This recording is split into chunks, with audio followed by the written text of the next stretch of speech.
Well, hi folks, welcome to my Brit's Guide to the Royal Caribbean Drinks Package. In this video, I will explain to you whether it's worthwhile you taking the drinks package, and if you decide to do so, how to make the most out of it. The first question most people have is it worth it? Well, that's a really hard question to answer. Unfortunately, when you're booking your cruise, it's hard to find out how much a drinks package is going to cost. It's not until you've booked your cruise, you go online, and you'll be able to see an accurate price.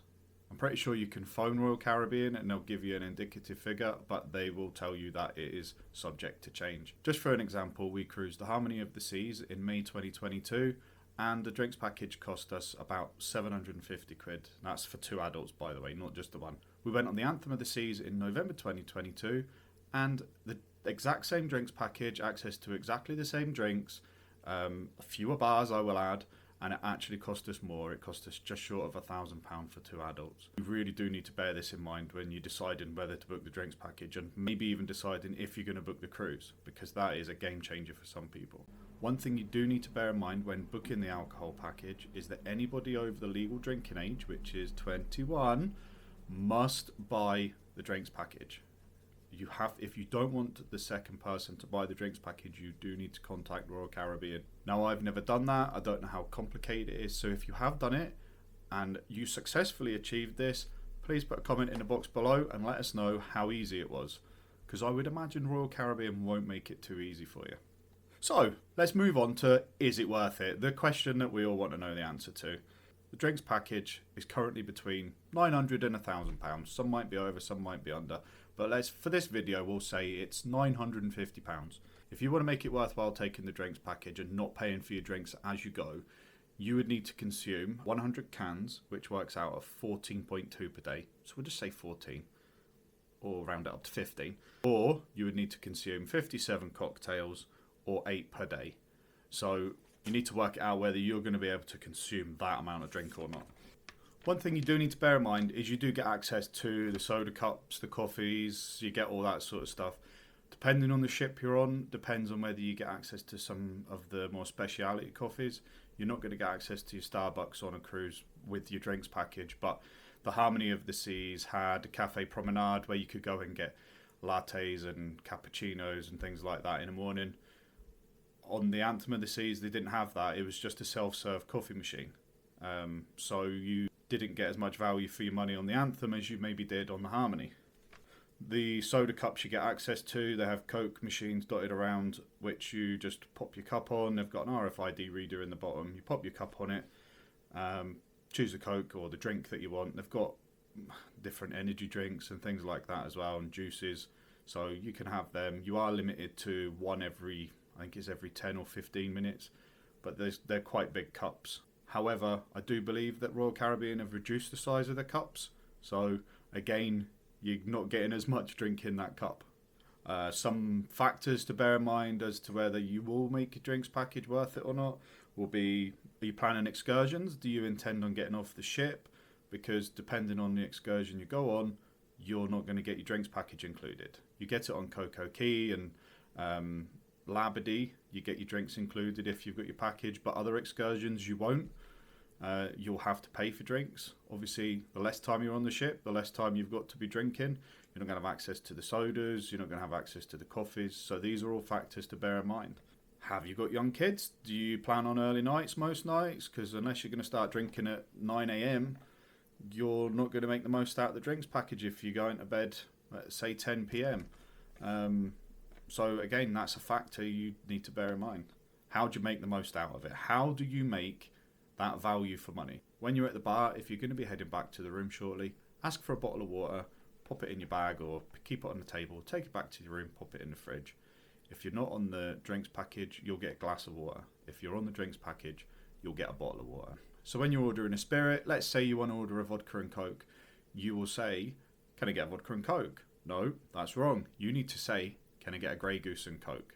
You're getting our top shelf premium vodka. If you don't ask, you won't get the top shelf premium vodka. You need to stipulate the one you want. Same goes for if you want a rum and Coke. Don't just ask for a rum and Coke. Personally, I like a Morgan spiced, but you have to ask for a Captain's and Coke, which I found out. One of the perks of having the drinks package is you can try a drink. If you don't like the drink, you can just give it back and they'll obviously dispose of it for you. I'm not condoning people being wasteful, because there is so much waste on a cruise ship, it's unbelievable. But it's a good idea to try it. So me and Becky tried a Bloody Mary, didn't like it, so we'll not be ordering another one.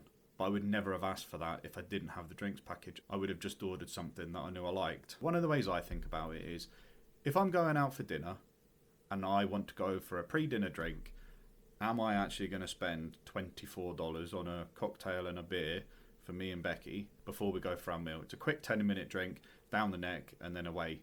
Now, I'm not going to do that. I'm going to say, no, let's wait till we get to the restaurant. I ain't paying $50 for 2 drinks. So it's a psychological game you're playing with yourself. The same for after dinner. We'll generally go and have a quick drink, grab another one, and then take it to the theatre with us and watch the show. And then probably have another one while we're in the theatre if they come round for drinks. So this is something you need to bear in mind. Are you going to want those drinks? Because if not, then maybe the drinks package isn't for you and you pay as you go. So you've decided, sod it, I'm going to buy it. Wayne sold it to me. I'm going to drink it. Let's go for it. You go to the website or onto the app, have a look at the price. If you are happy to pay that price, get it. Don't think, oh, I'll wait a week and see if it comes down, because there's a very, very high chance that it will go up. So don't be thinking about it. If you've got the money and you're willing to pay it, go for it. What you can do though is, if you ever see that price drop, you can cancel your drinks package and buy it at the new price. That way you've locked in the price of the drinks package that you are happy to pay, potentially saving some money down the line. One thing I will tell you to do, and be very cautious of this, is you've bought your drinks package, you go on, I routinely, most days, will go on and have a look and see if that drinks package has come down in price, because if I can save 100 quid, I'm doing it. But don't look at the percentage discount, because they put the base rate up. So for example, there's a drinks package for £1,000, it's got 10% off, you've paid 900. Happy days, you've bought it. You go on 3 weeks later, they've got an £1,100 drinks package. It now says 15% off. You're like, oh, quick, let's get it cancelled. Hold your horses, because there's a very high chance that they've put the base rate of that drinks package up. 15% of 1,100 is £935. So if you go cancelling your drinks package and buying the new one, you've just paid £35 more. So do what I do when you've booked your drinks package. Write down the total cost of what you've paid, the base rate of what it was, and the percentage discount. Then it saves you having to try and work it out each time you go on and have a look. Don't expect massive discounts. Don't be expecting an amazing 50% discount, because it ain't going to happen. The most I've ever seen is 30% discount, which was for the Harmony of the Seas, and I got that in the Black Friday week in November. So that's why it's really important to just keep checking. If you're happy with the price you paid and you're not really that bothered, then just leave it alone. But if you're like me, I'm always trying to save a few quid. So in summary, number 1, work it out for yourself. Only you will know whether it's going to be worthwhile you taking that drinks package or not. Hopefully, based on what I've just told you, you will be able to make a very educated decision. Number 2, keep checking for discounts. I cannot labour that point enough. And number 3, can you afford it? Don't go breaking the bank. There's plenty of other drink packages available, and at the end of the day, you're going to have an amazing holiday whether you drink or not. Well, I really hope you enjoyed watching the video, folks, and found it informative. If you did, please support the channel by hitting the like and subscribe button below, and also leave us a comment if you'd like to see more content. Don't be a stranger. I'll hopefully see you in the bar.